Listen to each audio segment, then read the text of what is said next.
નમસ્કાર. જીવન ભારતી મંડળ સુરત.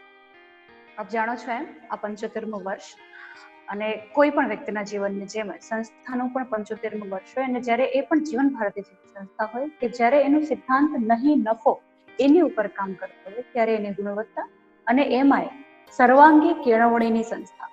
કેળવણી ક્યારેય જડ ના હોય છે. એકવાર બનાવેલો નિયમ ક્યારેય 10 વર્ષ સુધી એની એ જ રીતે લાગુ પડતો હોય એવું ક્યારેય ના હોય.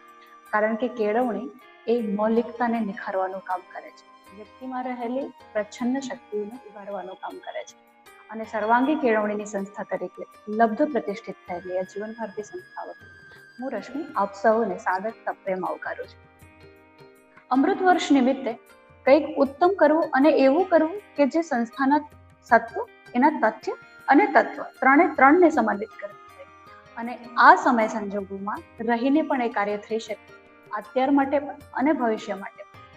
અને એના પરિણામરૂપ જે કાર્યક્રમ આપણી સાથે જે ઉપક્રમ અમે માંડ્યો છે એ છે ઓનલાઈન પ્રશિષ્ટ સાહિત્ય કૃતિ રસાસ્વાદન શ્રેણી. આજે મણકો 36 મણકા સુધી તમે અમને ભરપૂર પ્રેમ આપ્યો છે. તમારા રિસ્પોન્સ અમને મળે છે, યુટ્યુબ પર તમારી કોમેન્ટ્સ આવે છે. હું જાણું છું કે લાઈવમાં જોડાવો એ ખરેખર અઘરું છે, એ કોઈ પણ સમય હોત તો પણ. અને 11 વાગ્યાનો સમય એ દરેક માટે અત્યંત પીક અવર્સ એટલે અત્યંત સક્રિયતાનો સમય હોય છે. પરંતુ તેમ છતાં જે લોકો, જે પણ ગૃહિણીઓ અને જે કલાકારો, જે શિક્ષકો અને જે વિદ્યાર્થીઓ અમને એ રીતે સાંભળે છે અને એમણે કહ્યું છે કે યુટ્યુબ પર અમે પાછળથી એ રીતે સાંભળીએ છીએ કે રસોઈ કરતા અમે સાંભળીએ છીએ, કામ કરતા કે ડ્રાઇવિંગ કરતા અમે ઇયરફોનથી સાંભળીએ છીએ. એ તમામ માટે અમે આ ઉપક્રમ જ એમના માટે કર્યો છે, તમારી આ ચાહત માટે કર્યો છે અને એટલે જ અમે તમારા સાદર આભારી છીએ. આજના મણકામાં જે વક્તા આપણી સાથે છે, જેમના દ્વારા આપણે એક ઉત્તમ કૃતિનો રસાસ્વાદ કરવાના છે, તે કૃતિ છે ગુજરાત અનાથ, સર્જક કામા મુનશી અને રસાસ્વાદ કરાવનાર વ્યક્તિ વિશેષ કપિલદેવ શુક્લ. કપિલભાઈ પહેલા પણ આપણી સાથે એક મણકામાં જોડાયા છે. એમના પરિચય જે એમની રંગભૂમિ સાથેનો એમને જે જોડાણ છે એ આપ સૌ જાણો છો. એક નાટ્યકાર, દિગ્દર્શક તરીકે તેઓ કેટલા સફળ છે એ પણ આપ જાણો છો. ઇનસાઇડ પરિચયની પણ વાત મેં તમારી સાથે કરેલી હતી કે એમનું પોતાના કામ પ્રત્યેનું સમર્પણ ભાવ એ કેટલું ઊંડું છે. અને એક નવી વાત આજે એ ઉમેરું છું કે એક વ્યક્તિ સફળ ક્યારે હોય, જ્યારે એનું સફળતાનો ભાર સામેવાળાને ક્યારેય ના વર્તાતો. એક ખરેખર ઉમદા વ્યક્તિત્વ તરીકે અને પોતાના વ્યક્તિત્વનો ઉજાગર કરવાની ક્ષમતા પર પહોંચેલો ક્યારે ગણી શકાય કે જ્યારે સામેવાળાને ક્યારેય પોતે નાનો છે સામે એના કરતા એવો અહેસાસ ના થાય. કપિલદેવભાઈ એ વ્યક્તિત્વ છે. રંગભૂમિ પ્રત્યેની એમની નિષ્ઠા સુરત માટે, ગુજરાત માટે અને નાટ્ય ક્ષેત્રે જોડાયેલા સૌના માટે અત્યંત જાણીતું છે. એ કઈ રીતે અભિનય કરાવી શકે છે અને તમારી અંદર રહેલી તમને પણ ખબર ના હોય એવી ક્ષમતાને બહાર કાઢી શકે છે તેવા ઉત્તમ દિગ્દર્શક છે અને ખૂબ જ ઉત્તમ મિત્ર છે અને એટલા જ કાળજી લેનારા વડીલ પણ છે. તો કપિલદેવ શુક્લને હું સાદર સપ્રેમ આ મંચ પર આવકારું છું. Sir please. Yes sir. તો હું વાત આગળ કરું કે કંઈક બાકી છે? નહીં સર, ખાલી એ વાત કહેવાની બાકી છે કે જેટલા પણ મિત્રો જોડાયા છે, જો કે જે લોકો દરરોજ જોડાય છે તેઓ આ વાત જાણે છે, સમજે છે કે આપણે પોતાનો ઓડિયો અને વિડીયો બંને આઇકોનને બંધ કરી દઈશું. હું પણ મારું હમણાં બંધ કરી દઈશ, જેથી સ્ક્રીન ઉપર માત્ર આપણે વક્તાને જોઈશું અને આપણે આસ્વાદ માણીશું. કોઈ પણ વ્યવધાન ના થાય એના માટે ઓડિયો અને વિડીયો બંને બંધ રાખીશું. અને હવે સંપૂર્ણતા અમે આપને માણી એના માટે હું આપને નમસ્કાર. જીવન ભારતી, જ્યાં હું ભણ્યો અને જ્યાં મેં ભણાવ્યું, જ્યાં હું વાંચતા શીખ્યો. એટલા માટે આ કહું છું કે મને બરાબર ખબર છે, હું 5મીમાં આવ્યો ત્યારે અમારું લાઇબ્રેરી એટલે આપણા પુસ્તકાલયનો જે 2 તાસ હતા એની અંદર અમને 5મીથી હિન્દી આવ્યું હતું અને એટલે હિન્દીનું કોઈ પુસ્તક હોય તો વાંચવાની મજા પડે એમ કરીને હું ઘેરે લઈ ગયો એક પુસ્તક. પણ મને કઈ સમજ નહીં પડી એટલે મેં મારા પિતાજીને પૂછ્યું કે આ શું છે, મને કેમ આ હિન્દી સમજાતું નથી? તો કે દીકરા, આ હિન્દી નથી, આ મરાઠી છે. મેં કીધું કે તો એ કેવી રીતે? તો કે હમણાં કશાળીકર સાહેબ આવશે ને આજે આપણે પૂજા કરવા, તો એમને પૂછી લેજે. એટલે પછી કશાળીકર સાહેબ આવ્યા, પછી એમને મેં પુસ્તક આપ્યું, તો એમણે મને આખી વાર્તા કહી. તો મરાઠીમાં હું 5મીમાં, એટલે હું અત્યારે વાત કરું છું 1960ની વાત. તે વખતે શાહ સાહેબ પ્રિન્સિપલ હતા અમારા, ચંદ્રવદન શાહ. એટલે પછી એ પુસ્તક વિશે મને કીધું કે તું એવું કરજે કે શાહભાઈને આ વાત કરજે કે આવું સરસ પુસ્તક તમે રાખો છો. એટલે મને તો ડર થોડોક એમ લાગે કે ઓફિસમાં પહેલા તો થોડી વાર બહાર ઉભો રહ્યો ને મેં એવું કીધું કે મારે મળવું છે. તો કે શું કામ છે? મેં કીધું કે મારે એક વાત કહેવાની છે, અમારા એક વડીલે કહ્યું. એટલે હું અંદર ગયો, શું છે ભાઈ? હવે એક મજાની વાત એ છે કે શાહ સાહેબ એટલે શાહભાઈ અમને ઓળખતા એટલા માટે કે અમારી બરાબર પાછળ રહેતા, અને જ્યારે જ્યારે જીવન ભારતી આવતા અમને મોડું થતું ને ત્યારે અમે રસ્તાની વચ્ચે ચાલતા, એમની કાર આવવાની અપેક્ષાએ, અને જેવી કાર દેખાય એટલે વધારે વચ્ચે ચાલીએ. એટલે તરત જ એ કેમ છોકરાઓ આજે મોડા છો, ચાલો બેસી જાઓ, એટલે એ ગાડીમાં બેસાડી દેતા. આ મજાની વાત. એટલે પછી મેં એમને કીધું કે ભાઈ આવું આપણા કસાળીકર સાહેબે આવું કીધું. કોણ? શ્રી કૃષ્ણ કસાળીકર? હા. તો કે એમણે ખાસ એવું કીધું છે કે આ બતકુ તાઈચા કેક કેકલા, એટલે આપણે ડોનાલ્ડ ડકની જે ઇંગ્લિશમાં વાર્તા સાંભળતા હતા ને તે અને એના બચ્ચાની વાર્તા મરાઠીમાં આપણા જીવન ભારતીના પુસ્તકાલયમાં હતી. એ 1960ની વાત. એને ખરીદી હશે ક્યારે? એ તો તે પહેલાની. એટલે જે વાંચવાની જે ઉત્કંઠા જે પ્રકારની અમારી હતી તેને પૂરેપૂરી સંતોષે એવી આપણી સબળ લાઇબ્રેરી જીવન ભારતીની. અને કેટલા 75 વર્ષ જૂના પુસ્તકો મેં ત્યાં જોયા હતા, અને એ જોઈને મને મારું મન હરખાતું હતું. એટલે પણ આજે હવે એ વાંચતા જ્યારે ત્યાં પહેલી વાર ગુજરાતનો નાથ લઈને વાંચ્યું હતું તે વખતે તો હું મોટો થયો હતો, 7મીમાં હું આવી ગયો હતો. પણ મારે એટલું કહેવું છે કે ગુજરાતના નાથ વિશે જો 2 લાઈન કહેવી હોય ને તો સમાજની અંદર જે લોકો પોતાને સારી રીતે કે સાચી રીતે અભિવ્યક્ત નથી કરી શકતા, પહેલો એક, અથવા જે વ્યક્તિને પોતાના વિચારો બીજા સુધી કેવી રીતે પહોંચાડવા એની સમજ નથી. ત્રીજી વાત કે એ કરતી વખતે કેવી રીતે એની ચોકસાઈ રાખવી, જે અત્યારે હું કરી રહ્યો છું ને એ ગુજરાતના નાથ વાંચ્યાનું પરિણામ છે. એટલે હું એમ કહેવા માંગુ છું કે જે કોઈની પ્રકૃતિ ઇન્ટ્રોવર્ટ હોય, અભિવ્યક્તિમાં મુશ્કેલી હોય, આપણે કમ્યુનિકેશન એટલે પ્રત્યાયનમાં એ લોકોને કોઈક મુશ્કેલી હોય, તો એણે ગુજરાતનો નાથ 2 વખત વાંચવી તો એ વ્યક્તિ સહજ રીતે પોતાને સાચી અને સારી રીતે અભિવ્યક્ત કરતો થઈ જશે. આ એક વાત થઈ. પણ પહેલા મારે આના લેખક તરીકે એ શું છે કેમ છે એ જોવાનો આપણે ઉપક્રમ પછી રાખીએ.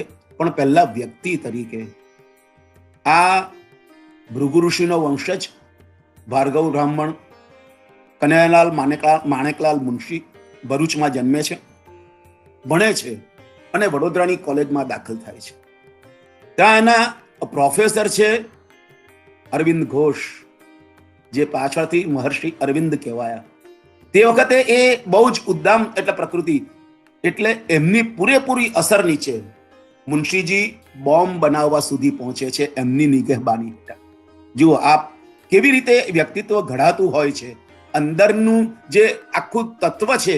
કારણ કે તે વખતે સત્તા હતી બ્રિટિશરોની, એની સામે કેવું યુદ્ધ. આ એક પાસું થયું.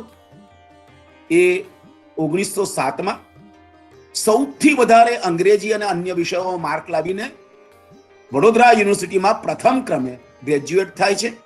1910માં કાયદાના નિષ્ણાત બોમ્બે યુનિવર્સિટીમાં થાય છે અને મુંબઈની હાઈકોર્ટમાં એ પોતાની પ્રેક્ટિસ શરૂ કરે છે. આ સમય દરમિયાન ગાંધીજીની સ્વાતંત્ર્ય પ્રાપ્તિ માટેની નિષ્ઠા અને સત્ય ચળવળ એનાથી બહુ જ આકર્ષાય છે.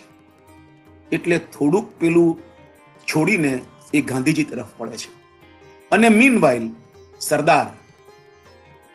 સરદારની સ્વાતંત્ર્ય પ્રાપ્તિ માટેની એટલી સબળ નિષ્ઠા અને ગાંધીજી પ્રત્યેનું પૂરેપૂરું સમર્પણ, આ બેની અસર એમની પર બહુ અદ્ભુત થાય છે. અને એટલે જ એ અસરદાર સરદારના બરાબર પગલે પગલે એ ચાલવા માંડે છે આ કમા મુનશી. એના આ કેરિયર દરમિયાન મુંબઈ રાજ્યના હોમ મિનિસ્ટર થાય છે. આ 38 ની અંદર પછી એ ભારતીય વિદ્યા ભવન સ્થાપે છે. પોતાની કલ્પનાનું શૈક્ષણિક સંકુલ જેવી રીતે શાહભાઈએ સ્થાપ્યું તેવું એમણે મુંબઈમાં ભવન્સ કોલેજ, હંસરાજ મોરારજી સ્કૂલ અને એવું રાજહંસ, એ આ બધું જ સર્જન એમનું. આ વ્યક્તિ સ્વતંત્રતાની ચળવળમાં જે બારડોલીની ચળવળ થાય છે તેમાં, મીઠાના સત્યાગ્રહમાં અને ભારત છોડો આંદોલનની અંદર પણ અગ્રેસર. હું આ બેકગ્રાઉન્ડ એટલા માટે આપું છું કે માત્ર આપણે એને સાહિત્યના સર્જક તરીકે જોઈશું તો અન્યાય કરીશું. અને આ બધું જ એમનું જીવન કેવી રીતે એમના સર્જનની અંદર અથવા તો એમનું સર્જન એમના જીવનને આ દિશામાં લઈ જવામાં કેવી રીતે પરસ્પર એકદમ રસાયેલું છે, એ જો નહીં જાણીએ તો આપણે અધૂરું મૂકીશું.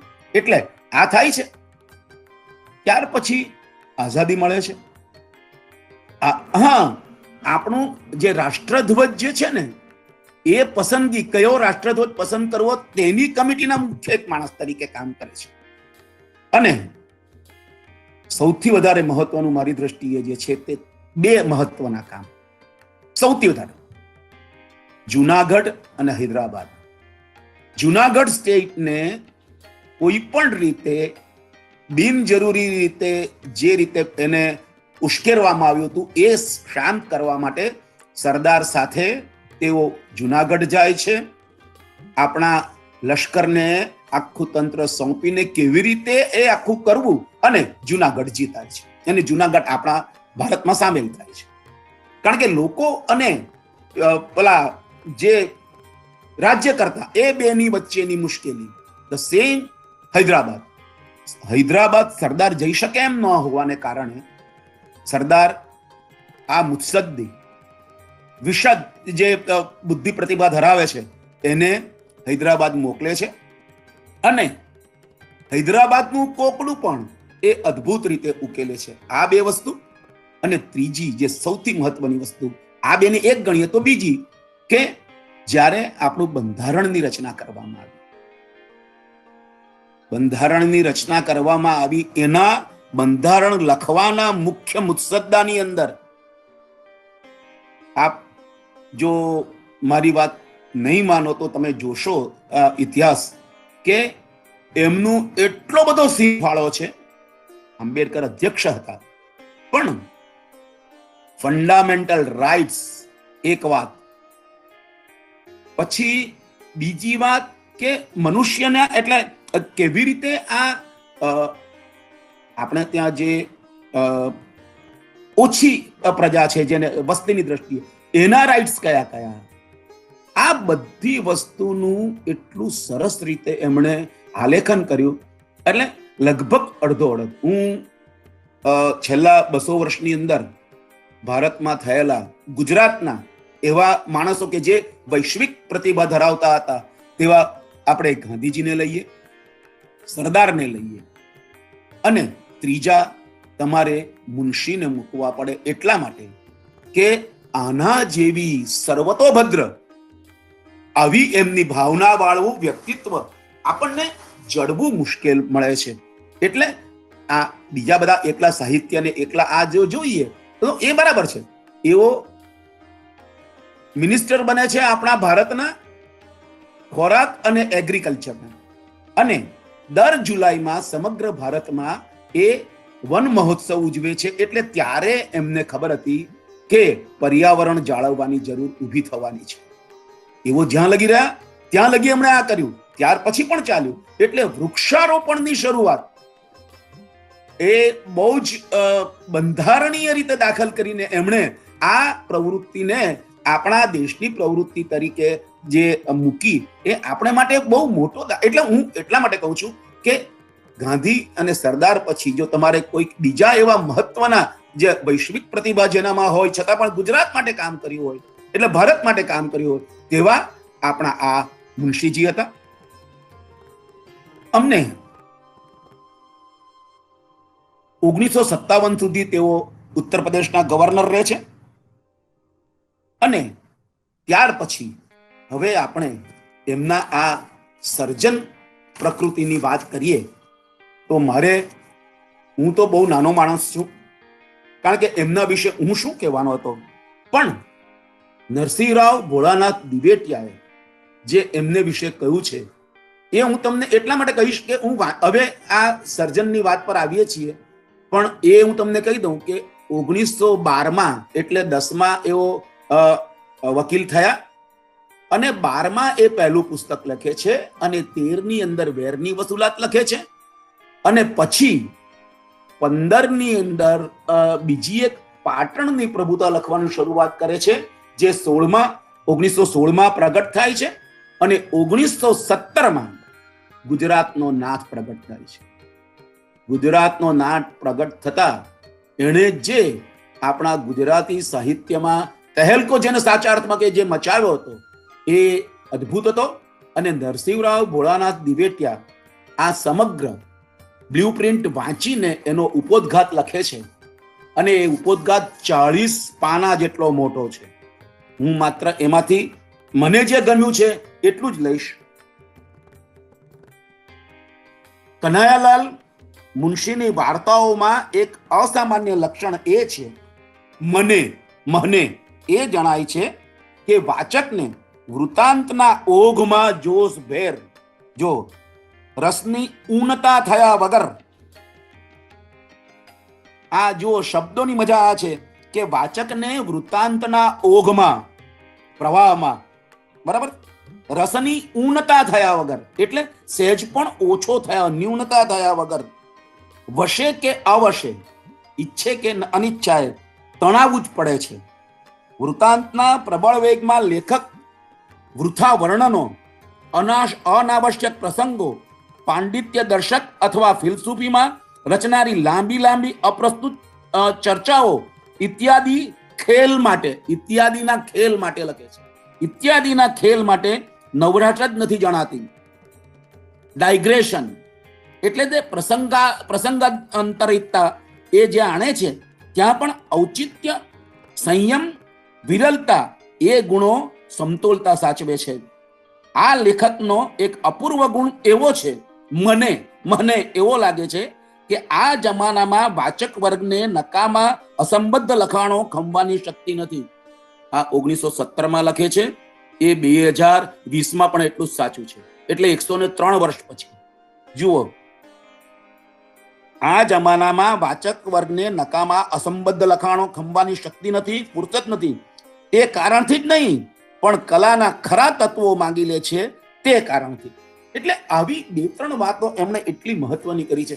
આ ભલે આપણે એક રિજિનલ લેંગ્વેજની એક એવી નવલકથાની વાત કરતા હોઈએ, જો કદાચ અંગ્રેજીમાં લખાયું હોત કે અંગ્રેજીમાં થયું હોત તો એની પરિકલ્પના શું કરી શકીએ આપણે? એને માટે એ એવું લખે છે, બે મહત્વની વસ્તુ, કે આ વાર્તા છે, ઇતિહાસ નથી. ઇતિહાસની સામગ્રી લઈને રચેલી કથા છે.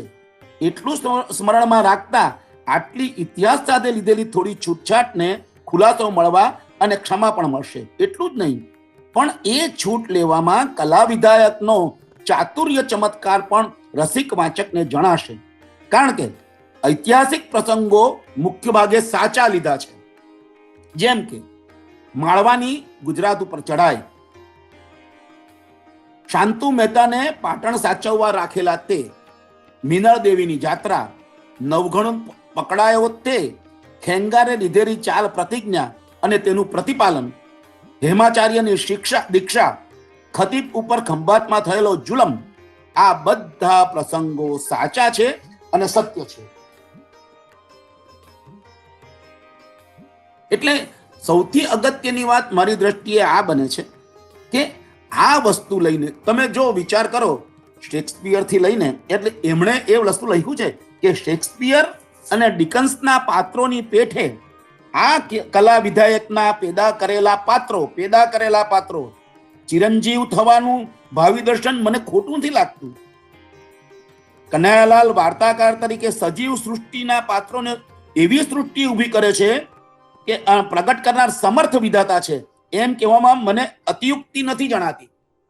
આ તમે જુઓ, એક નરસિંહના ભોળાનાથ દિવેટિયા જેવો જે કોઈનું કંઈ નહીં ચલાવી લે, સાચે સાચું કહી દે, એ પ્રકૃતિનો માણસ આ વાત જ્યારે કરે છે ત્યારે આપણને સૌથી વધારે આનંદ થાય છે.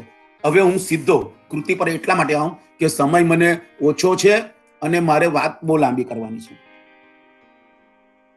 સંવત 1154 એટલે કે ઈસવીસન 1097 ની આ કથા શરૂ થાય છે. સરસ્વતી વહેતી હતી તેને કિનારે, અત્ર લુપ્તા સરસ્વતી. યાદ કરજો, ગુજરાતમાં સરસ્વતી જ્યાં જ્યારે જેવી રીતે ગુમ થઈ, એની સાથે શું શું ગુમ થયું અને શું શું આપણે માટે બાકી રહ્યું છે, અથવા તો શું શું આપણે એ બાકી રહ્યું કેવી રીતે મેળવવાનું છે, એ સરસ્વતી વહેતી હતી એને બે કાંઠે વસેલા પ્રદેશમાંથી પાટણના સામા કિનારે એક શિયાળાની રાત્રે આ કથાનો આરંભ થાય છે. અને આ કથામાં સામે કિનારે બેઠો બેઠો કૃષ્ણદેવ, જે પાછળથી ઓળખાય છે કે એ સોરઠનો રા નવઘણનો રા ખેંગાર છે. હું શરૂઆતમાં જ કહી દઉં છું એ વાત, એટલે સરળતા પડે. એ જો શું કામ કરાવે છે એની પાસે, રાતનો શિયાળો છે, અંધારું છે, ઓછામાં ઓછા 300-400 માણસો પાટણ જવા માટે, સામે કિનારે પાટણ છે ત્યાં જવા માટે બધા આવીને પડ્યા છે રાત્રે, કારણ કે માળવાએ ચડાઈ કરી છે અને જો ગઢમાં જઈએ તો બચી જઈએ, એટલે બધા આ કિનારે. ને ત્યાં આ કૃષ્ણદેવ, એ પોતાને કૃષ્ણદેવ તરીકે નામ આપે છે, ખેંગાર તરીકે પછી ઓળખાય છે, પણ હું અત્યારે વાત કરું છું એટલે પહેલેથી કહી દઉં છું. તો એ સૂતો છે ને સૂતો સૂતો સૌથી પહેલું કામ આપણે જોઈએ છીએ, એ તાપણાની અંદર બરાબર આમ ટીચીને લાકડા નાખે છે. જુઓ એને કામ કેવું સોંપ્યું છે આ સર્જકે, કે લાકડાની ટીચીને એટલે આમ બરાબર સળગાવે છે એ વસ્તુ. એના મનમાં ગુજરાત માટેનો જે એક પ્રકારનો, અને ગુજરાતને માટે શું કરી શકાય એના, કારણ કે રા નવઘણનો એ સૌથી નાનો દીકરો, એટલા માટે આ એને કામ સોંપાયું છે. અને આ કામ કરતો હોય છે ત્યાં અચાનક કાક. હવે જુઓ, બે પાત્રોની સૌથી પહેલી ઓળખ અહીં થાય છે, અને એ જ બે પાત્રો અંતમાં જુદું સ્વરૂપ ધારણ કરે છે. આ સૌથી પહેલી ઓળખની થઈ. અને આ બે જે વાત કરતા હતા, થોડી થોડી પાટણની વાંટતા હતા કે પાટણમાં તો આમ છે ને પાટણ તો હવે ખૂણે બેઠું છે, એટલે બે બીજા વ્યક્તિ દૂર બેઠેલા ઝાડ નીચે મોડું આમ શાલ ઓઢીને એ લોકો એ બધું સાંભળે છે. હવે બધા સૂવે છે અને રાત્રે અચાનક કાક કોઈકના અવાજથી જાગે છે અને વાત સાંભળે છે કે સામે કિનારે આપણે જવું છે. એટલે પેલા બે જે સંતાઈને બેઠેલા હતા ને તે જવા માંડે છે. એટલે પેલો માણસ કાક, જે એની રાજ્ય નિષ્ઠા, જો પહેલા જ પ્રસંગ જો એમની ચાતુરી ક્યાં છે કે જે વ્યક્તિ પાત્રોનું ઘડતર માત્ર ને માત્ર વાતચીતથી નહીં, એમના સાચા વર્તનથી પાત્રના વ્યક્તિત્વનું ઘડતર કરવું એ સૌથી મહત્વનું. બાકી એને વિશે વાતો કરીને પછી એનું કામ એનાથી જુદું, તો એ મજા ઓછી થઈ જાય. એટલે એ દેશભક્તિ એની પોતાની. એટલે પેલા બે જણા જેવા એક ખાનગી પેલા ઉઠાડીને, ખલાસીને ઉઠાડીને જાય છે, તો એ નદીમાં તરતો જે અશક્ય હોય તેવું સામે કાંઠે પહેલો પહોંચી જાય છે. અને એ લોકોને શંકા પણ જાય છે કે કોઈ છે, પણ એ તે વખતે ડૂબી મારીને અંદર વોટર કરીને એ સીધો સામે પાર જઈને આ લોકો બેને સામે ઉભો રહી જાય છે તલવાર લઈને. એને એમ થાય છે કે આ માળવાનો સેનાપતિ ઉબક અને એનો રાજા નરવર્મા, એટલે એનો રાજાનો પુત્ર નરવર્મા, આ બે જણા છે. પણ એની નવાઈ કે આ તો મહામાત્ય મુંજાલ અને મહારાજા જયદેવ હતા. આ મુંજાલ પર આની બહુ જુદી અસર પડે છે. એ આપણે આગળ જોઈશું કે કેવી રીતે આ વાતને એ લે છે અને પાછો બરાબર ખાતરી કરે છે. એમ પેલો કહે છે કે ભાઈ તમે એ આ નથી. પેલા બધું કોણ છો? તો કે હું કાક છું, આ ત્રિભુવનપાલનો ભટ્ટ. તો તમે કોણ છો? એમ કે એ પૂછવાનો તને અધિકાર નથી, આમ તેમ વાત થાય છે. પણ એમ કે બોલ અમે કોણ છીએ એને. એમ કે તમે ઉબક અને નરવર્મા. એટલે પેલા લોકો હસે છે ને પછી એને કહે કે ના અમે આ છીએ. અને એ જયદેવની ઓળખાણ મુંજાલ નથી આપતા, પણ એ કહે કે ચાલ મારી સાથે ચાલ. કારણ કે તમે જૂઠું નહીં બોલતા હોય એની શી ખાતરી? જો કે ચાલ પછી એ પાટણનો એક બારણું ઉઘડાવે છે મુંજાલ, અને અંદર જાય છે અને પેલા કહે છે કે હવે તું પાછો જ્યાં ગયો ત્યાંથી આવ્યો ત્યાં પાછો જા અને આ વાત ભૂલી જજે. કારણ કે પેલો ગભરાઈ જાય છે કે મેં આ મહામત્યાને કર્યું તો મારી તો જાન નીકળી જશે. આ માણસ, એનો પ્રભાવ શું છે એ આપણે આગળ ઉપર જોઈશું કે મુંજાલનો શું પ્રભાવ છે. આ સમગ્ર ગુજરાતની ઉપર એનો જે પ્રભાવ જે રીતનો હતો એ તમે ક્યારેય વિસરી નહીં શકો એવો પ્રકારનો એમનો પ્રભાવ છે.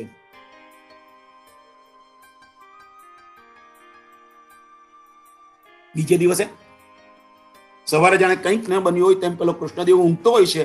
તે દરમિયાન પેલો જાણે ઉઠી ગયો છે એવો નાટક કરીને એ ત્યાં બધી હોડીઓ આવવા માંડે છે અને તેની અંદર સામે પાર જાય છે. એ જુએ છે ભીમનાથના ઓવારાના 100 પોળા પગથિયા જાણે સ્વર્ગ ચડવાની સીડી હોય એવો ભાસ કરાવે છે. ઓવારાની બેઉ બાજુએ આરસના 2 નાના મંદિરો અચેતન દ્વારપાળની ગરજ સારતા, વચ્ચે મેડીવાળો મોટો દરવાજો નકશીથી અને નાના મોટા ઘૂમટે શણગાર્યો હતો. અંદરથી તારના ઝાડની ઘટા કોટના કાંગરા પર ઝાલર મૂકી હોય તેમ સમીરની લહેરમાં નાચતી હતી. જો આ એની એમ કહે છે કે આ શિખરો ઉપર શોભતા સોનેરી કળશો ઉગતા સૂર્યના લાલ ઝળહળાટમાં અંગારા સમાજ ચમકી રહ્યા હતા.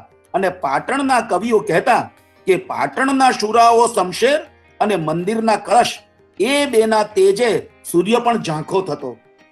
એ વાત કાકને સત્ય લાગી. માત્ર સૂર્યનારાયણને વધારે નહીં દુભવવા માટે કળશના તેજ ધજાઓ વડે ઢાંક્યા હતા અને શમશેરની ચમક ડાયા મંત્રીઓની બુદ્ધિએ આવરી હતી. આ એમની વાત છે. પણ મુનશીનું જે મન, ઇતિહાસવિદ, આ રાજકારણવિદ, એ એવું લખે છે કે આ ભૂતકાળની વાત થઈ. હવે આજે પાટણની શું સ્થિતિ છે એ દર્શાવવા એટલું જ એ કહે છે કે આજે બધું ખલાસ થઈ ગયું છે.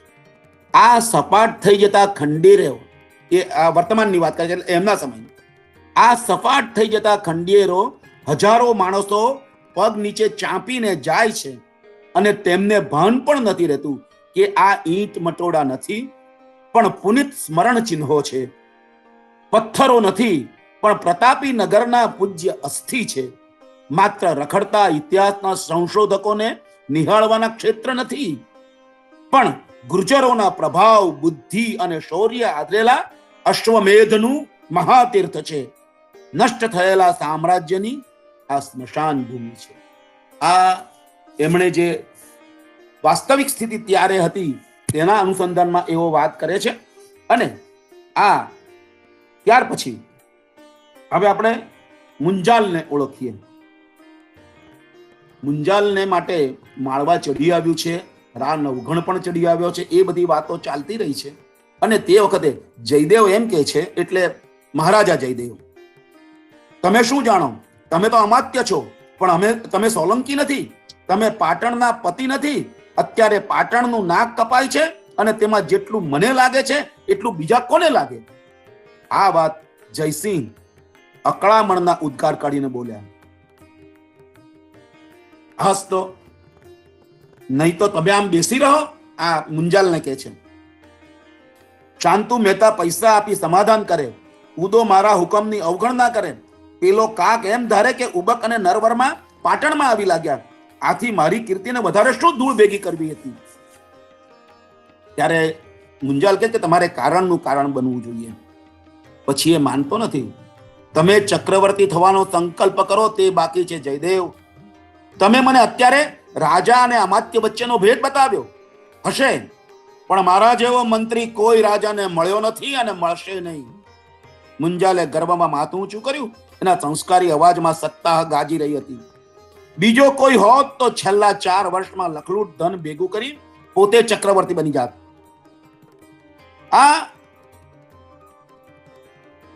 અને મારા માસા વિમલ મંત્રીની માફક કોઈ ચંદ્રાવતી જઈને સ્વચ્છંદે રાજ ભોગવત. પણ હું તેમાં મૂર્ખાઈ સમજુ છું. પાટણની મહત્તાથી મારી મહત્તા સાધવી હતી અને તે મેં સાધી છે. કર્ણદેવના વખતના નમાલા સૈન્ય કોને લીધે સબળ થયા? તોફાની મંડળેશ્વરો કોને લીધે તાબે થયા? લાટ આજે કોની નીતિથી ગુજરાતમાં ભળી ગયું છે? રા નવઘણ કોની યુક્તિથી સકંજામાં રહ્યો છે?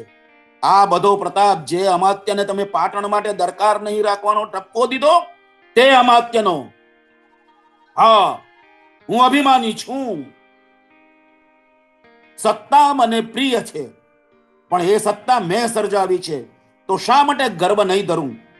છતાં હું તમને વિનવું છું કે જેવી હું સત્તા ચલાવું છું એથી પણ વધારે તમે ચલાવો, અને આમ મારા ઓથામાં રહી અલ્પ ન બનો. લો, અત્યારે તમારી પાસે પ્રસંગ છે. આ વાત આ બેની થાય છે. મુંજાલ અહીં કેમ રોકાયો છે એનું કારણ જો 3 વાક્યમાં કેવું હોય તો એટલું જ છે. મિનળ દેવી આવશે પાછળથી. મિનળ દેવી અને મુંજાલ યુવાનીમાં પર એક વખત મુંજાલ એમના પ્રદેશમાં જાય છે અને પરસ્પરને ગમે છે. બીજા કોઈ પ્રસંગ એ લોકોના નજીકના બનતા નથી, પણ એ લોકો બેના પ્રેમને એ જુદું સ્વરૂપ આપીને મુંજાલ કર્ણદેવ સાથે મિનળને પરણાવે છે, ગુજરાતના વખાણ કરીને. અને મિનળદેવ અને મુંજાલ મિનળદેવ કોઈ એ પરસ્પરના વિધાનો થતા નથી, વહી રહી છે, અને એના ઘણા બધા કપરા પરીક્ષાના પ્રસંગો પણ પાસ થઈ ગયા છે. તો પછી આ કૃષ્ણદેવ આગળ વધે છે અને તે મુંજાલની આપણે આ ઓળખ કરી, પણ મુંજાલ કેવો છે તેને માટે આ એક ઓળખ એવી છે કે આ અદ્ભુત વ્યક્તિત્વ ક્વચિત નરસિંહોમાં નજર પડે છે. કારણ જડતું નથી, પણ બધા જ એને માર્ગ આપે છે. સમજ પડતી નથી, છતાં બધા શાસન માને છે. ઇતિહાસની રંગભૂમિ પર આવી વ્યક્તિઓ જ્યારે પણ આવે છે ત્યારે બીજા તત્વો પુરુષાર્થ વિહીન થઈ જાય છે. ઇતિહાસ ક્રમ થંભે છે. સમય શક્તિઓનું ભાન ભૂલી પ્રેક્ષકોનું મન એની આસપાસ વીંટાય છે. નાયકના મોહમાં નાટકનો અર્થ નિસરે છે. ભૂતકાળની રંગભૂમિ પર હતા એવા પરશુરામ, મધુસૂદન ભગવાન શ્રી કૃષ્ણ, સમસ્ત જગતના મુત્સદ્દીઓના શિરોમણી ભગવાન ચાણક્ય, અને મધ્યકાલીન ગુજરાતની નાની રંગભૂમિ પર એવો આ મુંજાલ મહેતા. આ એમને માટેનું જે સત્ય એમનું જે હકીકત હતી તે હવે થાય છે એવું કે આ જે મુશ્કેલી આવી છે કે માળવાએ ચડાઈ કરી છે, એની જોડે સંધિ કરવી કે નહીં, રા નવઘણ આવી ગયો છે, એ માટેનો રસ્તો કાક એ લાટ એટલે આપણે આમ જોવા જઈએ ને તો વડોદરાની આગળથી લઈને છેક દમણ લગીનો આખો પ્રદેશ એ લાટ પ્રદેશ, એટલે આપણે બધા લાટ પ્રદેશમાં આવી જઈએ.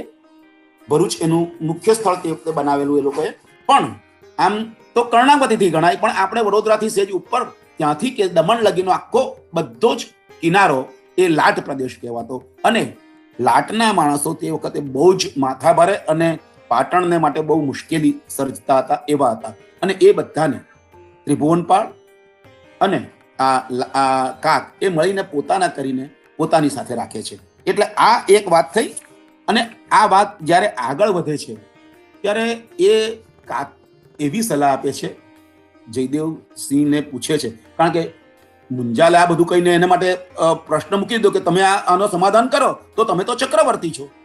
એટલે પેલો ખાનગીમાં બોલાવે છે કાકને અને પૂછે કે આવી પરિસ્થિતિ હોય તો શું કરવું? તો કે ત્રિભુવનપાલ મહારાજ એટલે એના જે માલિક જે છે તે, એટલે લાટના જે છે તે. તો એ કે ત્રિભુવનપાલે લખ્યું છે કે તું બહુ વિશ્વાસુ છે, એટલે તું મને કે આમાં શું કરીએ? એટલે એ 3 સુઝાવ આપે છે કે ભાઈ શાંતુ મહેતાએ જે માળવા સાથે સંધિ કરી છે તે યોગ્ય છે.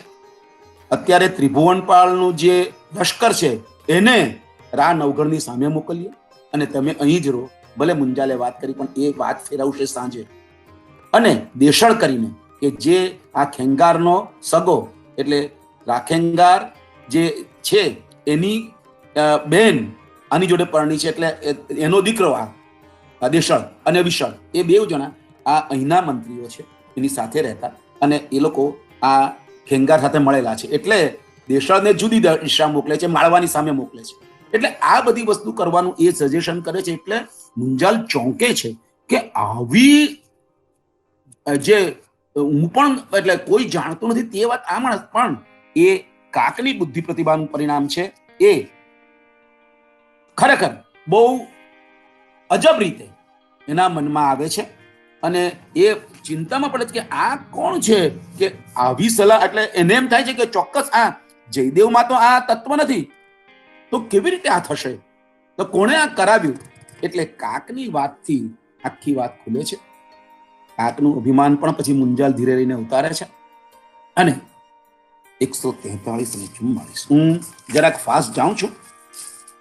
હવે ઉદા મહેતા જેણે લશ્કર નથી એમ કહ્યું હતું આ માળવા સામે લડવા માટે, એ આપણા સ્તંભ તીર્થ એટલે ખંભાત, જો એ મૂળ નામો સ્તંભ તીર્થ એ ખંભાત, ખંભાતનો ઉદો રાજા થયો એટલે મીન્સ કે ત્યાંનો.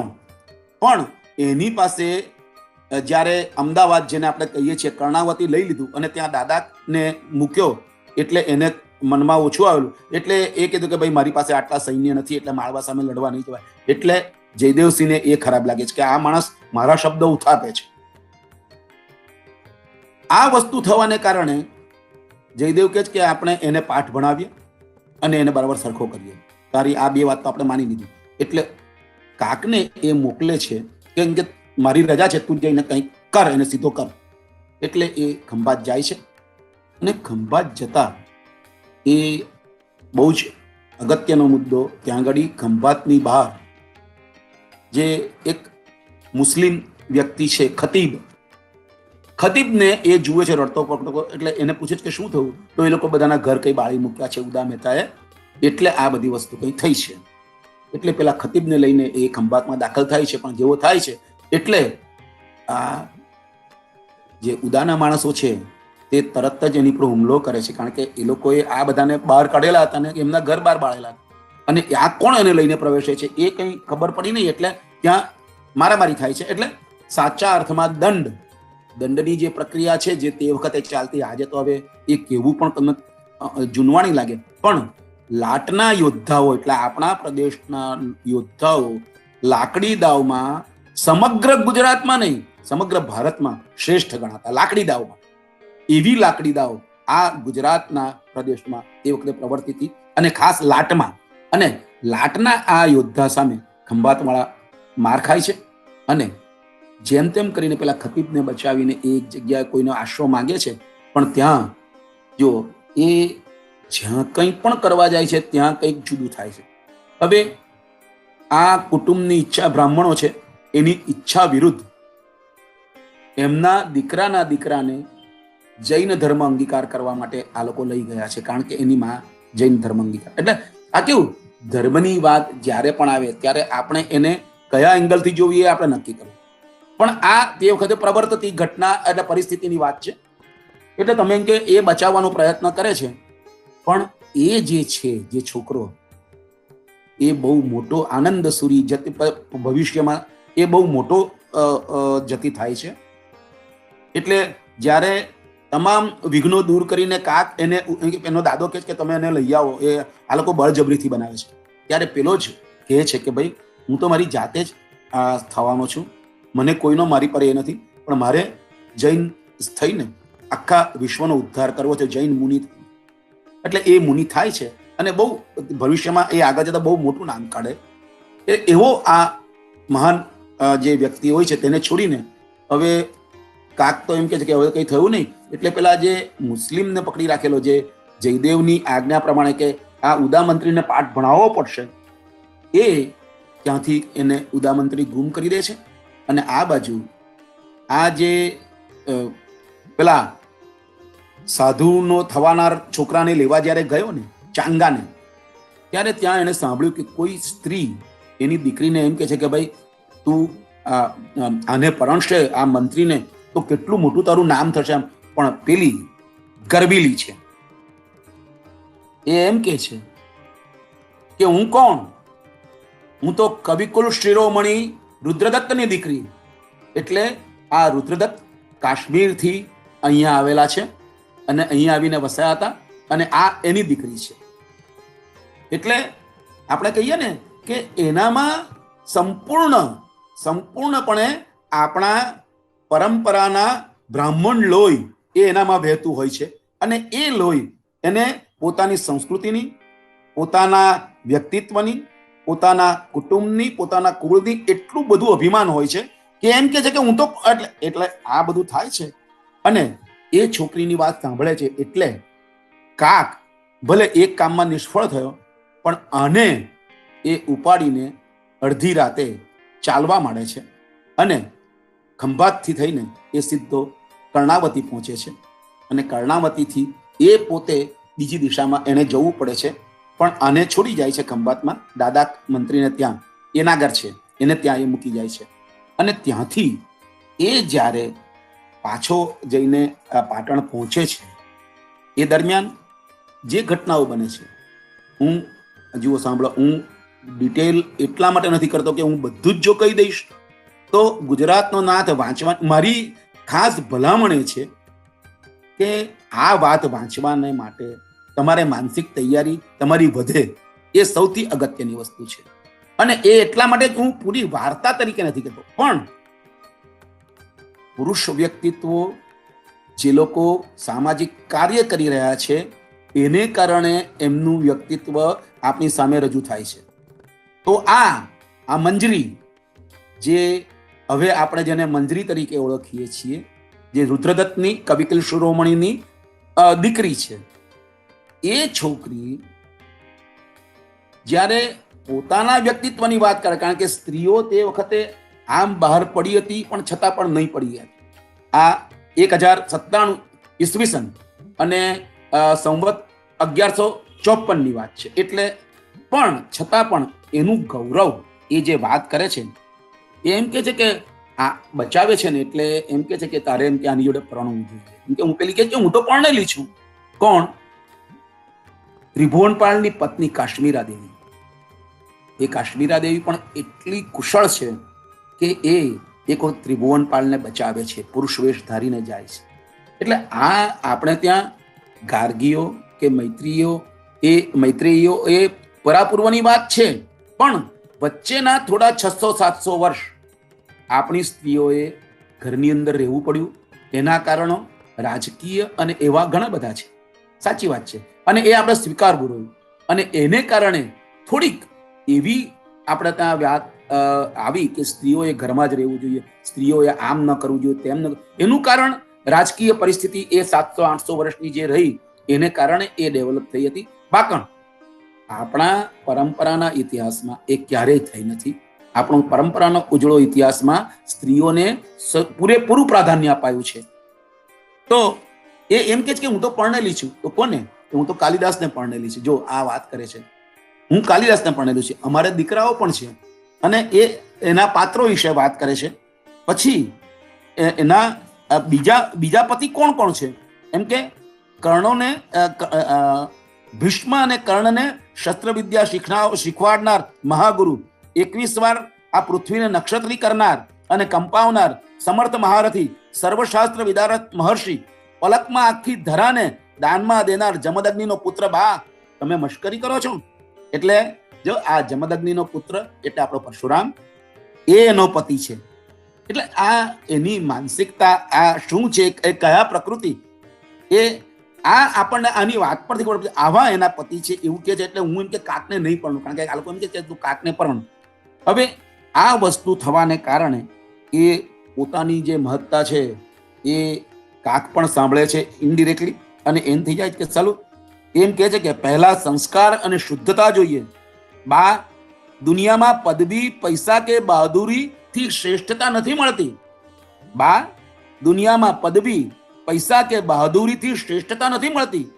ત્યારે પહેલા સંસ્કાર અને શુદ્ધતા જોઈએ. જો ભૂદેવો જ સંસ્કાર કે શુદ્ધતાથી ભ્રષ્ટ થાય તો પૃથ્વી રસાતાળ જાય. આ ગરબી મંજરી પોતાનું ગર્વથી માથું ઊંચકીને કહે છે. એટલે આ વાત આગળ વધે છે અને બે મિત્રો જે અહીં ભેગા થયા હતા, જે કીર્તિદેવ અને કાક, જે પહેલા એ એક જ જણને ત્યાં સજ્જન મંત્રીને ત્યાં ઉતર્યા છે, ત્યાં પાછા ભેગા થાય છે. અને પછી સંધિ કરી છે માળવા જોડે. એટલે માળવાના જે અધિપતિનો જે ઉબક સેનાપતિ છે અને એની સાથે જેવી રીતે મંજરી આગળ દાખલ થઈ એવી રીતે અહીંયા કીર્તિદેવ દાખલ થાય છે. કીર્તિદેવ ઉબક માળવાના સેનાપતિ સાથે એ પાટણમાં આવ્યો છે, કારણ કે સંધિ ગુજરાતે કરી છે, પાટણે કરી છે, એટલે એ લોકોનું સહેજ ગર્ભથી માથું ઊંચું છે. પણ કીર્તિદેવનું કામ સાવ જુદું છે. કીર્તિદેવ એ તમે જુઓ કે હું એવું માનું છું કે જે વિચાર મુનશીજીના હતા, કીર્તિદેવ એમનું એ આ આખા ઇતિહાસની કથામાં સાચું પાત્ર નથી, પણ એ કીર્તિદેવ એમનો માનસ પુત્ર અથવા તો મુનશી પોતે છે એમ માનવું, અને એમનામાં રહેલી જે સ્ત્રી, જે વિદુષી, જેના માટે એમની અપેક્ષા હતી તેવી મંજરી એમણે સર્જી. એટલે આ બે પાત્રો બિલકુલ કલ્પનાના છે. બાકી બધા પાત્રો જે ઇતિહાસમાં થઈ ગયા તે જ લીધા છે. થોડાક એક બે પ્રસંગો આમ તેમ ભલે કર્યા હોય, પણ સમગ્ર ઇતિહાસમાંથી સાચા લીધેલા પાત્રો સિવાય આ બે પાત્રો, મુખ્ય મંજરી અને આ કીર્તિદેવ, એ આઉટ એન્ડ આઉટ મુનશીજીનું સર્જન છે. અને મુનશીજીનું માનસ દર્શાવે છે કે કેવી પ્રકૃતિ માણસની હોઈ શકે, અથવા સ્ત્રી હોય તો કેવી હોઈ શકે. હવે આ જે કીર્તિદેવની ઈચ્છા ગુજરાત જીતવાની કે ગુજરાતમાં રાજ્ય સ્થાપવાની કેવી નથી. હું એવું માનું છું કે જે કામ અત્યારે પણ થઈ શકતું નથી, કરવા માટે પ્રયત્નો થઈ રહ્યા છે, એનું મૂળ તમને કદાચ આમાં મળશે. હું એકલા અવંતીમાં નથી રહ્યો, આખા આર્યાવર્તમાં ફર્યો છું. આખું આર્યાવર્ત, અનેક દેશોમાં પર્યટન કરતા મને સ્પષ્ટ ભાસ થયો છે કે જો આપણે બધા એકમેકમાં જ લડ્યા કરીશું તો આપણા રાજ્યો જશે, આપણો ધર્મ જશે, આપણે લૂંટાઈશું અને આપણે અવની ઉપર ઉખડી જઈશું, અવની પરથી. પણ આ કેમ થવાનું? કેમ કરતા નહીં થાય? માથે મેઘ ગર્જન થાય છે પણ તમને સંભળાતી નથી. જયદેવ મહારાજ અવંતીનાથ સાથે લડે છે, જૂનાગઢનો રા પાટણ સાથે લડે છે, સપાદલક્ષ એટલે અજમેરની આસપાસનો પ્રદેશ, સપાદલક્ષનો રાજા ચિત્તોડના રાવળ સાથે લડે છે. કોઈ સમજતા નથી. કાશ્મીરાધીપ એકલો સમજે છે કે તમારા ભીમદેવ મહારાજ હતા ત્યારે જે યવનોએ પાટણ તોડી પરધામ દેવપટ્ટણનો વિનાશ કર્યો હતો એ યાદ છે? દાનવ સમા વિકરાળ નિર્દય યવનોની મહાસેના ખાતા કાશ્મીર રાજની હિંમત પણ હારી ગઈ છે. કાશ્મીર રાજ એટલે મદ્રદેશ એ કાશ્મીર. એટલે એની પણ શું કહો છો? હા, તમે બધા બેઠા છો આત્મબળના ગર્વમાં સંતોષ માનીને, પણ દર વર્ષે તે મહાવિનાશક યવન સાગર આગળ ને આગળ વધે છે. કનોજ અને સપાદલક્ષે તેની ઉર્મિઓનો સ્પર્શ કર્યો છે. અમારા અવંતીમાં એની ભયંકર ગજનાના પડઘા સંભળાય છે. વેલાસર ચેતશો નહીં તો કાશ્મીર પડશે, સપાદલક્ષ પણ ખુવાર થશે, મહાકાલેશ્વરની ધજા ધૂળમાં રોળાશે અને પાટણનું નામ અને નિશાન પણ હાથમાં લાગવાનું નથી. જોયું? આ જે ક્ષણિક હોય, દૃષ્ટા હોય, તો એ દૃષ્ટા માણસનું સર્જન એ સમયાતીતપણે કેટલું બધું ઉપયોગી થઈ પડે. તમે જુઓ અત્યારે પણ, ભલે તે વખતે રાજા હતા,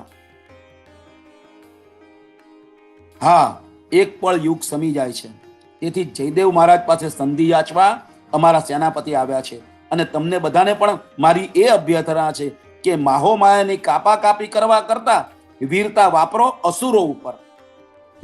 આ એના મનની કે જો સંધિ માળવા અને ગુજરાત પાટણ વચ્ચે થાય, બીજા બધા રાજાઓ વચ્ચે પણ જો સંધિ થાય તો પરદેશી યવનો જે આપણી ઉપર ચડી આવે છે, ચડી આવવાના છે, ચડી આવશે, પછી તો ચડી આવ્યા કારણ કે આપણે તો અંદરથી લડતા જ નહીં પરવાર્યા.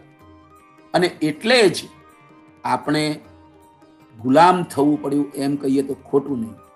અને હજી આજે પણ એ જ સ્થિતિ, તે વખતે રાજાઓ અંદર અંદર લડે છે, આજે રાજકર્તાઓ જુદા જુદા કારણસર માત્ર ને માત્ર સત્તા ખાતર સાચી વસ્તુની વિરુદ્ધ થઈને બેઠા છે. અને એ લોકો કોઈ પણ રીતે ભારતનું સારું અને સાચું ઈચ્છે છે કે કેમ, એ પ્રશ્ન આપણને આ છેલ્લા આપણને સ્વરાજ મળ્યા પછીના આટલા વર્ષોમાં વિચારતા કરી મૂકે એવી પરિસ્થિતિ આપણા રાજ્યકર્તાઓએ સર્જી છે. એને કોઈ પણ રીતે સારી રીતે ઉકેલ લાવવા માટે ગુજરાતના મુંજાલ સમા કેટલાક નરવીરોએ પ્રયત્ન કર્યો અને એ પ્રયત્ન ખરેખર ચાલુ છે. અને એને બળ મળે એવી આ વિચારશીલતા તમે જુઓ. આ આખી વાત જ્યારે આગળ વધે છે ત્યારે ધીરે રહીને સત્તાના સૂત્રો જેની પાસે છે એવા વ્યક્તિઓ અંદર અંદર કઈ રીતની વાત કરે છે, રાજસભામાં શું શું થાય છે, એ આગળ વાત વધે છે. અને કીર્તિદેવ અને મુંજાલ પહેલી વાર મળે છે. એ એમ કહે છે કીર્તિદેવ મુંજાલને, જેમ ગુજરાતનું રાજ્યતંત્ર એક આંગળીએ ધરો છો તેમ આર્યાવર્તનું રાજ્ય પણ આપ ધરો. આ બધી વાત કરે છે, પણ પેલો કહે છે કે ના, એ મારી શક્તિ નથી. પણ એ શક્તિ કેમ નથી? એ કહે છે કે અને તમે બધા અને તે બધાનો પરાજય કર્યો છે. કીર્તિદેવ એવું કહે છે કે તમે આ કરી શકશો. કીર્તિદેવે નિરાશાથી તેના મગજમાં ગુસ્સો પેદા થયો હતો કે એ ના કહે છે ને કે મારે કોઈ જોડે સંધિ કરવી નથી. તમે એમ ધારો છો કે આર્યાવર્તના ભવિષ્ય આડે આવતા તમે ફાવશો? આ મુનશી કહે છે, મંત્રીરાજ તમને ડરાવતો નથી, પણ ખરી વાત કહું છું. હું થોડા દિવસે અવંતી જઈશ અને સમય આવે મારી ઈચ્છા સિદ્ધ કરીશ. એટલે બધાની વચ્ચે સંપ કરાવવાની, દેશના રાજાઓના સૈન્ય વડે મ્લેચ્છોનો સંહાર કરાવીશ અને જીવતો રહીશ તો બતાવીશ કે સત્યમેવ જયતે. નહીં તો તમારી ટૂંકી બુદ્ધિની સ્વાર્થી રાજનીતિ અને એને ખાતરી કરાવી દઈશ કે ગુજરાત એ આર્યાવર્તનું અંગ નથી, પણ સારથી શ્રાવકો ધનાઢ્યોનું ધન સંચય કરવાનું એક ચૌટું છે. ઉબકરાજ કહે છે તેમ પાટણ માત્ર અવંતીનું મંડળ થવાને જ યોગ્ય છે. કહેતા કહેતા કીર્તિદેવ ઉભો થઈ ગયો. જાજવલ્યમાન કાંતિ અને દેવ સરખી હતી. તમારી આશાઓ સિદ્ધ ન થઈ તો મુંજાલ કે તો હું જગતને કહીશ કે જ્યારે બધા રાજ્યો સંધિ કરવા તૈયાર હતા, જ્યારે બધાના સંપત્તિ યવનોનો સંહાર થાત અને ભરતખંડ બચી જાત, ત્યારે એક મંત્રીએ તેમ ન થવા દીધું.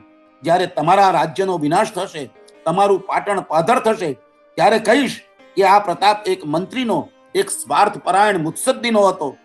અમારો જતી જે કહી ગયો હતો તેમ તમારા દીકરા દીકરીઓ ગિઝનીના બજારમાં વેચાશે, ત્યારે તમારા કર્તવ્યનું પરિણામ શું છે એ સમજશો.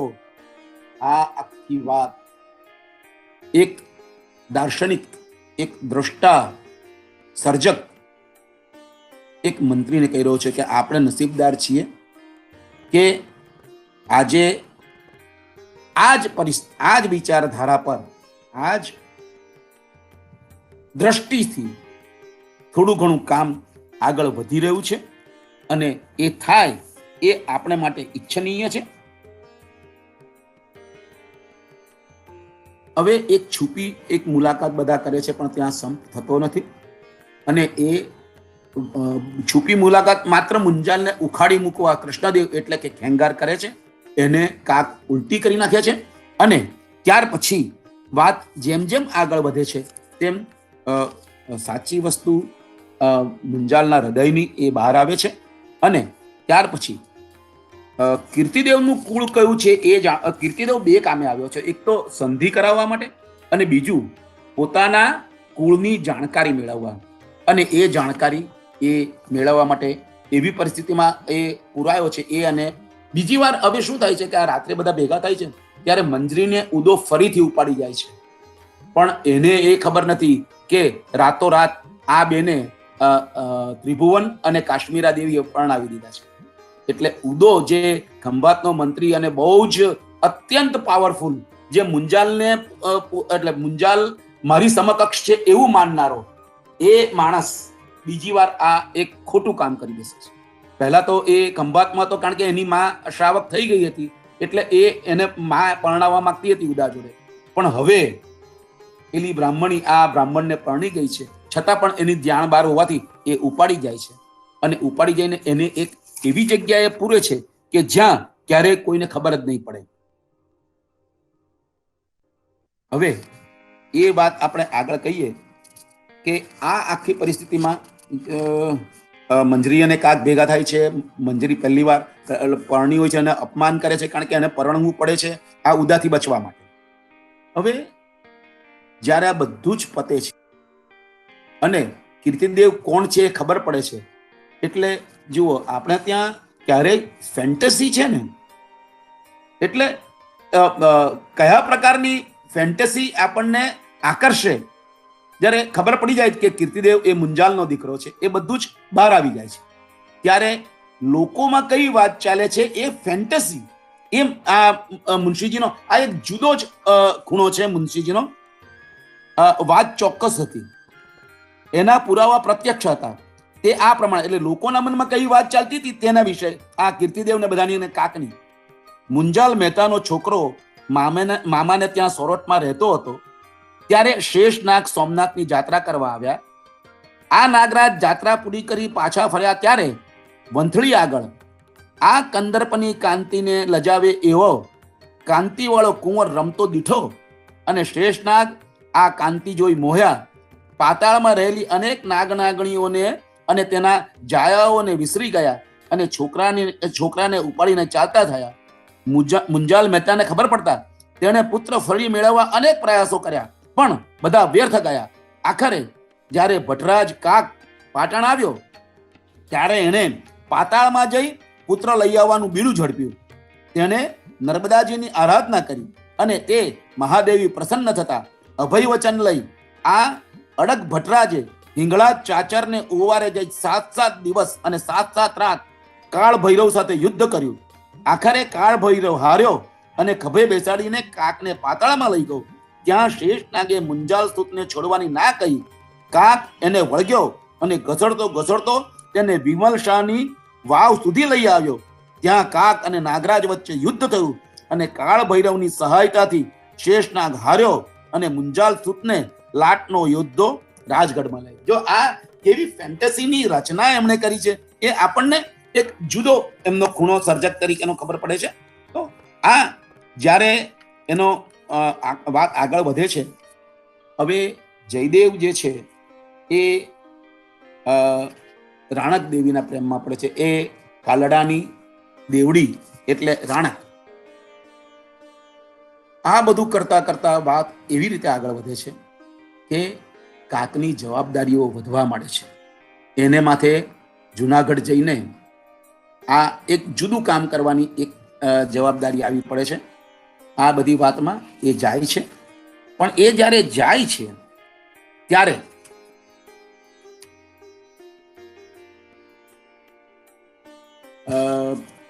મિનળ દેવી પોતે અંદરથી જે એમનું મન હતું તેને વાળી લેવા માટે મુંજાલને પરણાવવા માટેની તૈયારી કરે છે. પણ જે છોકરી જોડે પરણાવવાનો વિચાર કરે છે એ છોકરી જ ખેંગાર સાથે ભાગી જતા એ મુંજાલ બીજા કામ માટે બહાર ગયો હોય છે, તેની સાથે મારામારી થાય છે ને એ બચી જાય છે. પેલી છોકરી વચ્ચે એ એની દૂરની ભત્રીજી અને એ છેવટે મરી જાય છે.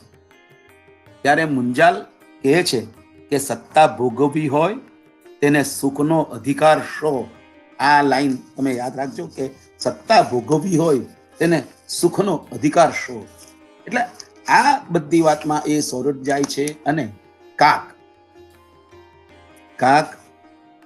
અને ખેંગાર નવગણ મરવા પડ્યો છે અને ખેંગારને ત્યાં બોલાવ્યો છે અને ખેંગાર ત્યાં પ્રતિજ્ઞા લે છે 4 અને એ પ્રતિજ્ઞા એ પાળે છે અને એ જુનાગઢની ગાદીએ બેસે અને એ 4માં એણે ગુજરાતનું એટલે પાટણનું નાક કાપવાનું અને જયદેવ જેને ચાહતો હોય છે એ રાણકને એ ઉપાડી જાય છે. કારણ કે રાણક ખરેખર ખેંગારના પ્રેમ, કારણ કે કાક પૂછે છે રાણકને કે ખરેખર તું શું ઈચ્છે છે, કારણ કે એ જવા નથી દેતો, પકડી પાડે છે એ લોકોને કે ના હું તો જીવતા કે મરેલા ખેંગારની.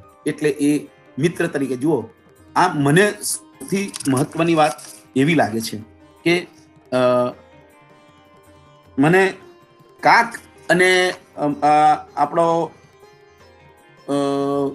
ખેંગાર, આ બે જે વસ્તુનો જે એ લોકોનો મુખ્ય વાત છે એ મને એટલા માટે ગમે છે કે કેવી રીતે આ બે વિરુદ્ધ, આમ તો વિરુદ્ધ, એ કેવી રીતે પોતાની મિત્રતા અને દુશ્મનાવટ એક સાથે નિભાવે છે.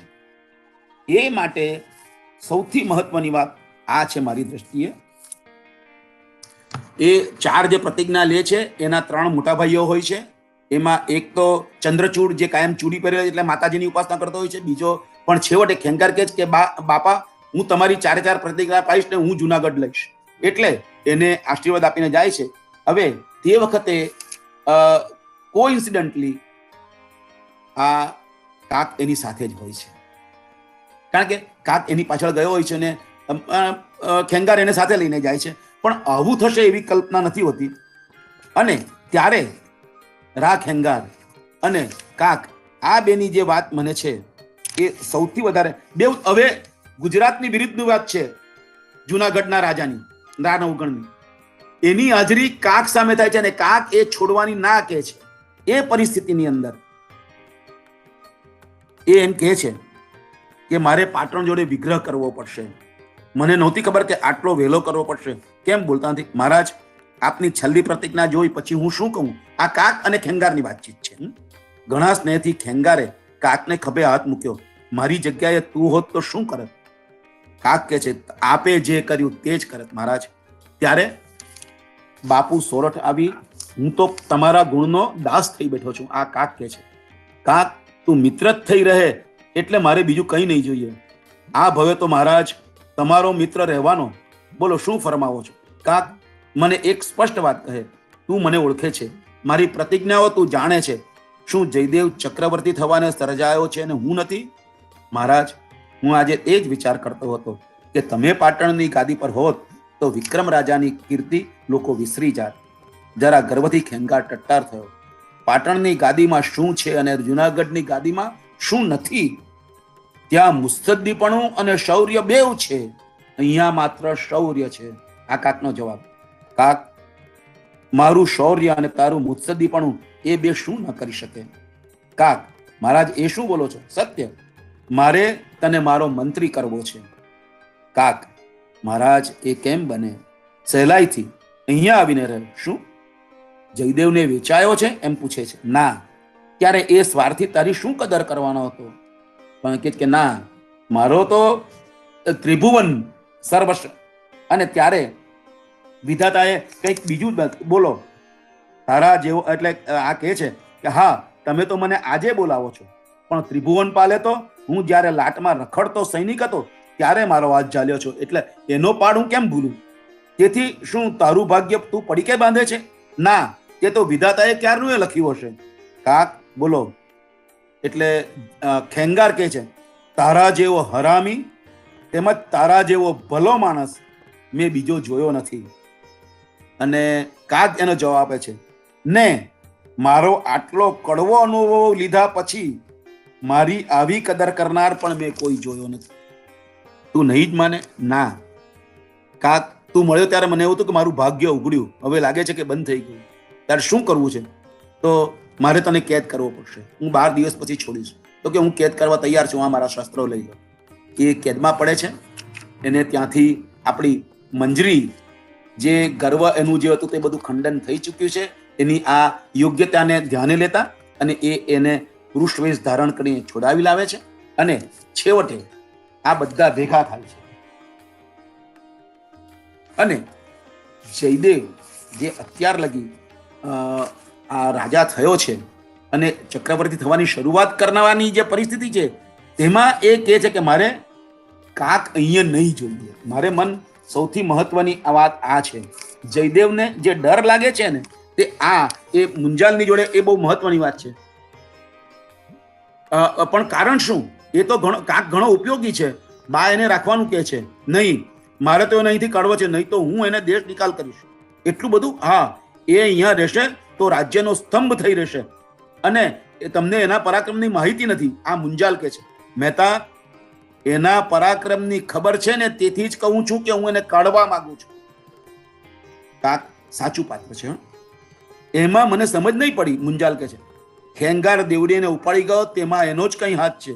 મહારાજ તમને કમળો થયો છે ને, તમને બધું પીળું દેખાય છે. ના મહેતાજી, મને વહેમ છે. તો તમારો એ વહેમ ખોટો છે. એ જેટલો તમારો છે એટલો બીજા કોઈનો નથી. હું નથી માનતો. ખરેખર મારે ખરેખર રાજા થવું છે. કોણ ના પાડે છે?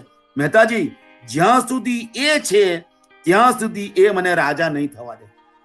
એટલે જ્યાં કોઈની નજર નહીં પહોંચે ત્યાં એની નજર પહોંચે છે, ને કોઈ નહીં કરી શકે તે એ કરે છે. એક તમે છો, પણ તમે તો મારે મન પિતા તુલ્ય છો. તમને નમતું આપવું તેમાં હું ગર્વ અનુભવું છું, પણ મારે બે મુંજાલ મહેતા નથી જોઈતા. આ વાત છે. અને પછી બધું ઘીના ઠામમાં ઘી પડતું નથી. કીર્તિદેવ છોડીને ચાલ્યો જાય છે. કાકને અહીંથી પાટણથી વિદાય જયદેવસિંહ કરે છે. અને આ એનું જે મન છે એ પોતે પોતાની રીતે ધારેલું કરી શકે એવી ઈચ્છાને કારણે એ આ રીતે વર્તે છે. અને એ થાય છે. હું એવું માનું છું કે આજના રાજ્યકર્તાઓને પણ, અથવા તો ઘણી સંસ્થાઓમાં પણ આપણે ધ્યાનથી જોઈએ છીએ કે જો અત્યંત તેજસ્વી જો પોતાની હાથ નીચેનો માણસ હોય તો તેનાથી રાજ્યકર્તાઓ કે સંસ્થાના અધિકારીઓ ડરતા હોય છે. શા માટે? શા માટે એમની મદદ નહીં લેવી ને શા માટે સતત એમને ડામવા? મને તો એ નથી સમજ પડતી. શા માટે પોતાને એનાથી દૂર કરવા? જો આ પરિસ્થિતિ અત્યારે ભારતની પરિસ્થિતિ કંઈક આવી જ છે તે રાજાઓની હતી. આજે જુદા જુદા જે પક્ષો છે તેની સ્થિતિ છે. આપણે જો એક નહીં થઈશું તો ગુજરાતનો નાદ તો ગુમાવીશું, પરંતુ ભારતનો આ સમગ્ર આર્યાવર્ત હવે તો એની અંદર બધું જ આવી જાય. એટલે એને આપણે કોઈ પણ સંજોગોમાં, કોઈ પણ રીતે, કોઈ પણ પ્રકારના વિદેશી તત્વોથી બચાવવું રહ્યું. એ હું આનો અર્ક સમજુ છું અને આની સાથે જ મારી વાત પૂરી કરું છું કે જુઓ, આપણે આજે ભલે જે પરિસ્થિતિમાં છીએ તે, પણ તેમાંથી ભેગા રહીશું તો જ જીતીશું અને તો જ જીવી શકીશું. Thank you very much. Thank you so much sir. જે આખી નવલકથા એવું લાગે કે એ સમયની છે જ નહીં, જાણે આ સમયની વાત છે. હું એટલા માટે જ આ સંદર્ભ મારો એટલા માટે જ હતો કે સમગ્ર ઘટના જાણે અત્યારના રાજાઓને બદલે આપણા જુદા જુદા પક્ષો કરતા હોય એવી જ લાગે આપણને. જુદા જુદા પક્ષો અનેક સફળ થઈ શકે અને જેનું અર્ક ખરેખર એટલું બળવાન હોય એવી સંસ્થાઓ, મોટી સંસ્થાઓ કે જેનાથી સમાજને ફરક પડે છે, જેની આંતરિક વૈમનસ્યનો પણ સમાજ પર ફરક પડે છે, જેમની સુગ્રથિતતાનો પણ સમાજ. મારી દ્રષ્ટિએ આવી સંસ્થાઓ, નાની આપણા શહેરની કોઈ નાની સંસ્થા લો, દેશની નાની સંસ્થા લો, રાજ્યની લો, પણ એ અંદર અમુક જે લોકો વૈચારિકતા, બુદ્ધિ પ્રતિભા ધરાવતા લોકોનો દ્વેષ રાજ્યકર્તાઓ કરતા હોય છે એ લોકોને માટે, અથવા તો જે બીજા અન્ય સભ્યો, એને કારણે શું થાય કે એ સંસ્થા કામ નથી કરી શકતી, એ દેશ કામ નહીં કરી શકે, એ રાજ્ય કામ નહીં કરી શકે.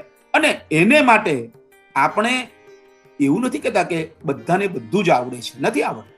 કોઈ માત્ર આ વિચારી શકતું હોય, કંઈ કરી શકતું હોય તો સહાય લેવાની. મુત્સદ્દી માણસ એ મુંજાલ એમ કે બીજો કોઈ રાજા હોય ને તો આને સાથે રાખે, પણ નથી રાખતું. હવે પોતાની એ શક્યતા એ વિચારે છે, કારણ કે એ હજી નાનો છે, એ 20-22 વર્ષનો છે. જ્યારે આપણે તો 60-70 ના માણસો પણ પોતાનો કક્કો ખરો કરવા માટે ભલું ઊંધું ચત્તું કરતા હોય છે, એવું આપણે જોયું. એટલે જ્યાં જ્યાં પણ આ નવલ, મને તો આખામાં એવું, અને આ હું એક નથી માનતી, કેમ કે પહેલા જે એપિસોડ હતો એના પછી મને બહુ સુગ્ન શ્રોતાઓ, હું આ શ્રોતા શબ્દ બહુ ધ્યાનથી, બહુ હોશપૂર્વક પ્રયોજું છું, કેમ કે લિસનિંગ ઇઝ એન આર્ટ. અને જો ઓશો, રાઈટ, અને જે ઓશો कहता कि सुनना केवल कान की कला नहीं है, वो हृदय और आंख के साथ होती है.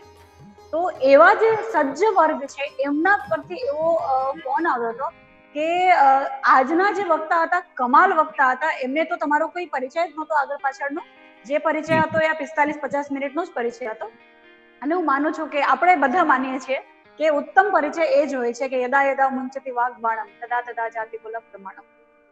અને એમાંય જ્યારે આવી કૃતિ પસંદગી, એક તો વ્યક્તિની પસંદગી, એ પણ એનો પોતાનો વ્યક્તિત્વ હોય, અને એમાંય આસ્વાદ જ્યારે એ શૈલી બહાર આવે ત્યારે એ જે કોલ આવ્યા હતા, હું અત્યારે રેકોર્ડિંગમાં બહુ હોશપૂર્વક એટલા માટે કહું છું કારણ કે એ જ આપણું ઉત્તમ છે, જે આપણે ઈચ્છીએ છીએ તે એ જ છે કે એ ફોન એવો હતો કે આજના જે વક્તા હતા કમાલ વક્તા હતા, એવું લાગ્યું જ નહીં કે કોઈ પુસ્તક વિશે વાત થાય છે.